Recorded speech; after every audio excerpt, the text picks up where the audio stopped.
Хүүхдүүдтэй хийж өгдөг өглөөний цайнаасаа 5-ыг жишээ олгоод оруулъя. Удахгүй хүүхдүүдийн маань хичээл цэцэрлэг эхлэж байгаа учраас өглөөдөө хөнгөн хоол идээд гардаг байх хэрэгтэй. Энэ нь хүүхдийн сурах чадвар болон анхаарал төвлөрөлтөнд хүртэл эргээр нөлөөлдөг. Яа, будаага ингээ маш сайн угааж байгаарэ. Саяхан би нэрээ нэг ийм нийтлэл харсан.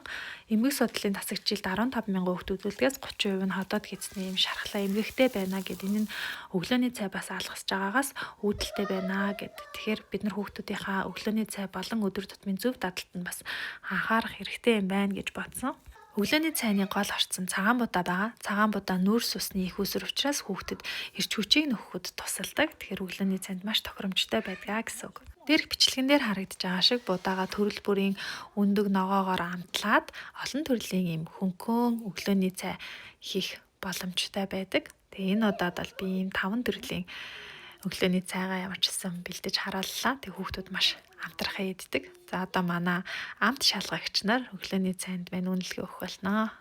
Бичлэгийн минь үзсэнд баярлалаа.